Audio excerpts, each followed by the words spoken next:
ہم لاہور کے قریب ایک گاؤں میں اپنی زندگی بڑی خوشیوں کے ساتھ بسر کر رہے تھے۔ میری امی ایک جوان اور خوبصورت عورت تھی۔ ان دنوں جب میں میٹرک کا آخری پرچہ دے کر اسکول سے واپس آئی تو دیکھا کہ اچانک ماں کے شکم میں درد ہونے لگا۔ درد اتنا بڑھا کہ برداشت نہ کر سکی اور چیختے چیختے بے ہوش ہو گئی۔ میں نے والد صاحب کو کھیتوں سے بلا کر گھر لائی تو والد صاحب امی کو ہاسپٹل لے آئے۔ تب پتہ چلا کہ ان کے پیٹ میں رسولی ہے۔ ڈاکٹر نے آپریشن کا مشورہ دیا مگر اماں کا آپریشن کامیاب نہ رہا اور وہ دوران آپریشن ہی اللہ کو پیاری ہو گئی۔ اماں کے مرنے کے بعد پتہ چلا کہ ماں کی ذات کتنی اہم اور عظیم ہوتی ہے۔ اماں کے فرائض مجھے کو سنبھالنے تھے جو میں اب جان چکی تھی۔ چھوٹے بہن بھائی دونوں نہ سمجھ تھے، ان کو سنبھالتی اور ابا کی دیکھ بھال کرنا اب میری ذمہ داری میں شامل ہو گیا تھا۔ میں نے خود ہی آگے تعلیم حاصل کرنے کے خواب کو ترک کر دیا تاکہ میں اپنے دونوں چھوٹے بہن بھائیوں کو پڑھا سکوں اور اپنے گھر کا خیال رکھ سکوں۔ ابا سویرے سویرے کھیتوں کو نکل جاتے اور شام کو گھر آتے تھے۔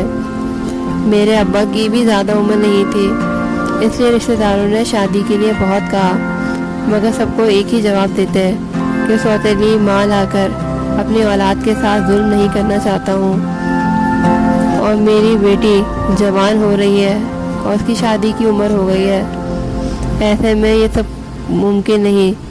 اس طرح ابا نے ہماری خاطر اپنی خوشیاں بھی ہم پر نچھاور کر دیں۔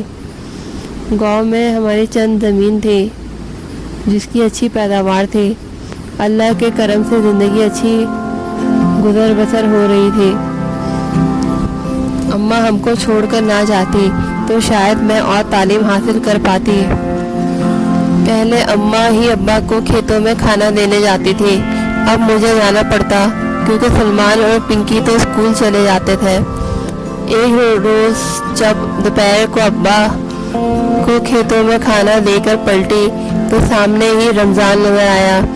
یہ پڑوسی کسان کا بیٹا تھا، وہ مجھے پسند کرتا تھا یا شاید مجھے غلط نظروں سے تکتا رہتا تھا۔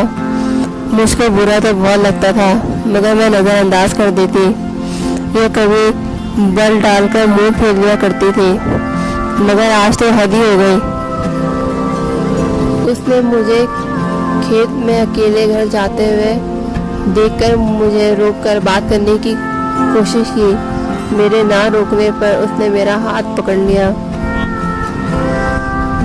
اور میں ہاتھ چھڑا کر بھاگ گئی۔ میں اپنے ابا کو اس کے بارے میں بتا کر پریشان نہیں کرنا چاہتی تھی مگر دور سے یہ نظارہ ابا نے بھی دیکھ لیا تھا۔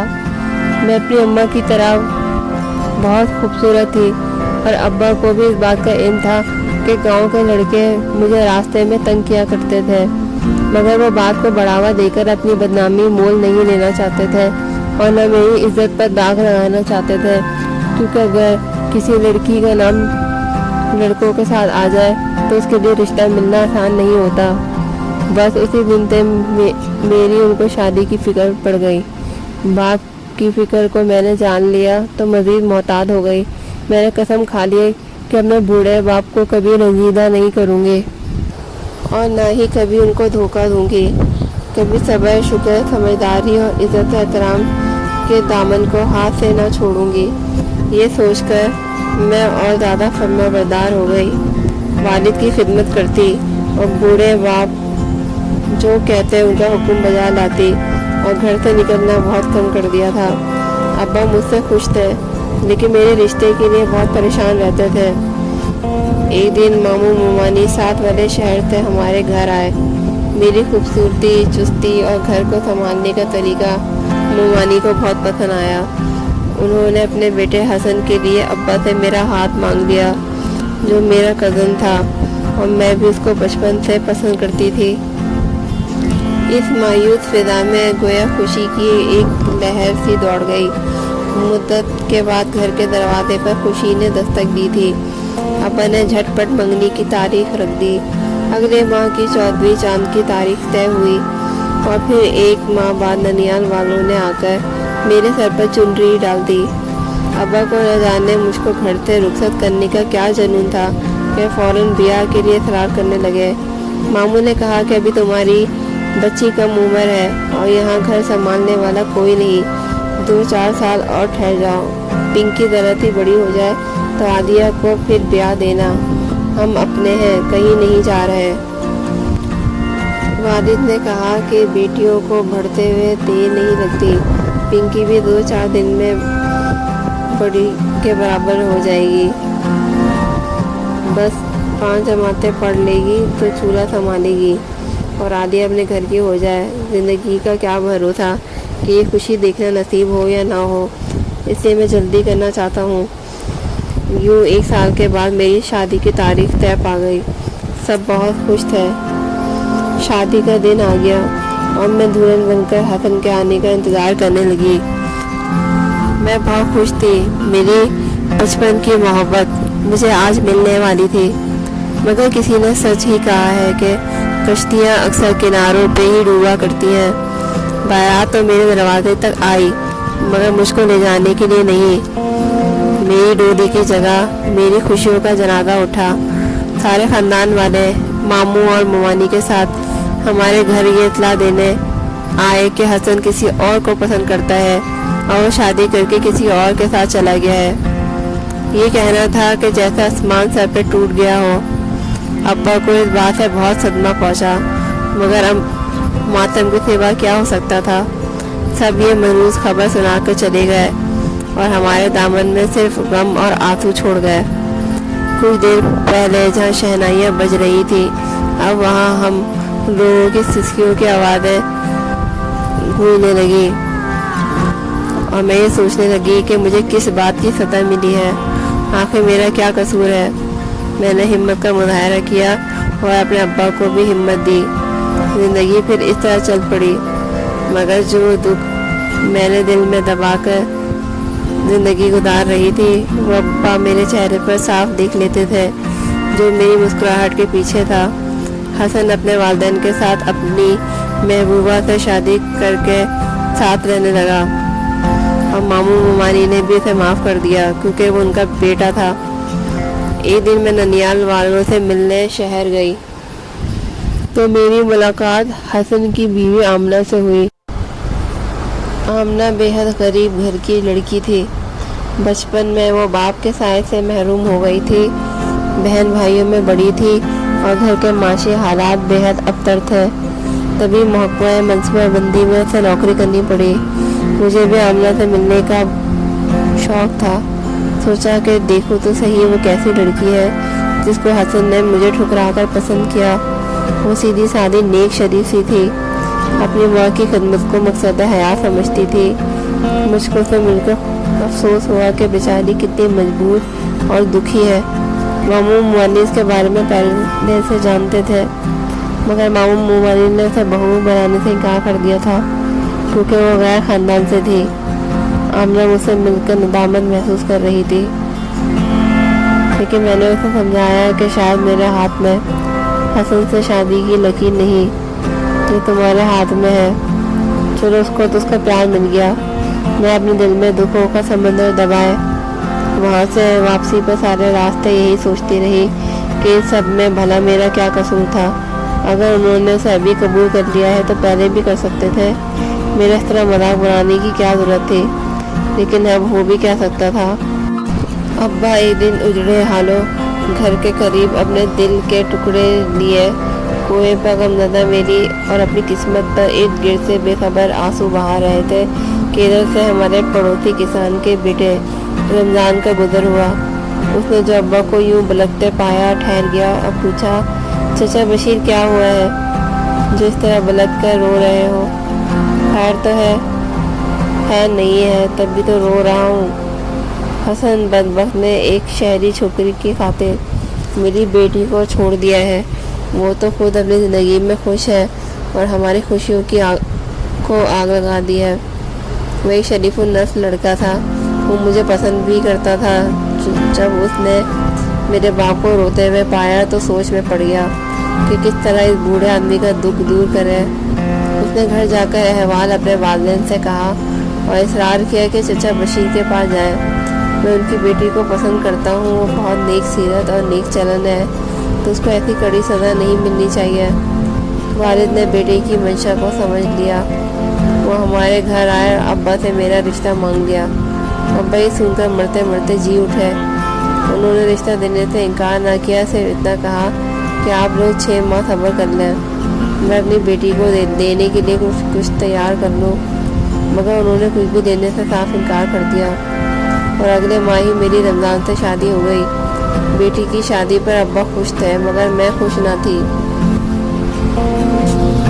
میں اب بھی حسن کو ہی چاہتی تھی۔ رمضان بہت اچھا انسان تھا، میری اس کے بارے میں شادی سے پہلے رائے غلط تھی، مگر اس کی ماں ایک دوگلی عورت نکلی۔ دراصل وہ چاہتی تھی کہ اس کے گھر میں ایک پڑھی لکھی اور امیر خاندان کی لڑکی آئے، لیکن بیٹی کی خوشی کی خاطر اس نے مسکراہٹ کا لبادہ ضرور اڑا، لیکن دل سے مجھے قبول نہ کیا۔ زندگی جس روپ میں ملے اسے قبول کرنا پڑتا ہے، اگر قبول نہ کرے بندہ تو اور کیا کرے۔ جنمیں کننے سے دن نہیں پھر جاتے۔ رمضان تو میرے ساتھ خوش تھا، مگر میرا دل مرجھایا سا رہتا تھا۔ حسن کی یاد ابھی تک ستاتی تھی۔ سچ کہتے ہیں کہ انسان اپنی پہلی محبت کو کبھی بھول نہیں پاتا۔ ایک روز ایک درویش نے دروازے پر دستک دی اور صدا لگائی کہ مٹھی بھر آٹا دے اور جو دل کی مراد ہو بتا دو۔ میں نے انوکھی صدا سنی تو ایک کٹورا بھر آٹا اٹھا کر اس کی جھولی میں ڈال دیا اور سوال ہی کیا کہ بابا آپ بتاؤ کہ میرے من میں کیا ہے اور میری مراد مجھے ملے گی کہ نہیں۔ میں نے تو ویسے ہی کہا تھا، مگر بابا نے فرمائش کی کہ ذرا اپنا ہاتھ دکھا بیٹا، میں تیرے ہاتھ کی لکیر دیکھ کر بتاتا ہوں کہ تیرے من میں کیا ہے اور تجھے مراد ملے گی یا نہیں۔ دروازے کے اوٹ سے ہاتھ آگے کر دیا۔ بابا نے لکیروں کو بڑے غور سے دیکھا اور کہا بیٹی تیرے ہاتھ میں شادی کی 2 لکیریں ہیں، ایک ہو چکی ہے اور دوسری ابھی باقی ہے۔ 5 وقت نماز کی پابندی کر کے اللہ سے دعا کیا کرو، انشاءاللہ مراد ملے گی۔ یہ کہہ کر وہ چلا گیا، لیکن مجھ کو عجب کشمکش میں ڈال دیا۔ اس روز سے جی اور برا رہنے لگا۔ ہر وقت دعا کرتی کہ اللہ اب دوسری شادی سے امان دینا، کیونکہ دوسری شادی کا مطلب طلاق بھی ہو سکتا ہے، اور ہمارے معاشرے میں طلاق شدہ ہونا اچھا نہیں سمجھا جاتا، چاہے اس میں عورت کی غلطی ہو یا نہ ہو۔ خدا نہ کرے کہ میری شادی بھی ٹوٹے اور پھر دوسری ہو، دنیا کیا کہے گی۔ اور میں اپنے ابا کو دکھ نہیں دینا چاہتی تھی۔ اس دن کے بعد سے اس نیک شخص کے ہمراہ اچھے طریقے سے رہنے لگی تاکہ رمضان خوش رہے اور شادی مجھ کو راس آ جائے، دوسرے کا منہ نہ دیکھنا پڑے۔ حالانکہ ساس نہایت سنگ دلانہ برتاؤ کرتی تھی، مگر میرا شوہر سب کچھ دیکھتے ہوئے بھی کبوتر کی طرح آنکھیں بند کیے رہتا تھا۔ جب آپ کو احساس ہو جائے کہ آپ کا کوئی نہیں ہے تو مایوسی دل کو گھیر لیتی ہے اور جینے کی امنگ ختم ہو جاتی ہے۔ رمضان کی خاموشی سے میری کچھ ایسی ہی کیفیت تھی، جی چاہتا تھا کہ اس کی پرواہ کرنی چھوڑ دوں۔ سسر صاحب کمانے کی غرض سے بیرون ملک رہتے تھے، انہیں علم نہ تھا کہ ان کی شریک حیات بہو کے ساتھ کیا سلوک کرتی ہے۔ آخر کب تک کوئی عورت کسی دوسری عورت کے ظلم کو سہ پائے گی؟ میں تو پہلے ہی اندر سے ٹوٹ کر بکھری ہوئی لڑکی تھی۔ اسی طرح 3 سال گزر گئے۔ ایک روز جب ساس نے منگنی ٹوٹنے اور اولاد نہ ہونے کا طعنہ دیا اور کہا تجھ سے میرے بیٹے کو اولاد نہیں ہوگی تو میں اس کی دوسری شادی کرا دوں گی، اس وقت بھی رمضان نے کچھ نہ کہا تو میں رونے لگی کہ اولاد نہ ہونا تو اللہ کے ہاتھ میں ہے، کمی رمضان میں بھی تو ہو سکتی ہے۔ وہ اب اکثر مجھے اس بات کے طعنے دیتی رہتی تھی اور رمضان اس پر خاموشی اختیار کیے ہوئے تھے جو میرے لیے ناقابل برداشت تھی۔ ایک دن روتے روتے درویش بابا کو خیال آ گیا جس نے کہا تھا کہ تیرے ہاتھ میں شادی کی 2 لکیریں ہیں، ایک ہو چکی ہے اور ایک باقی ہے،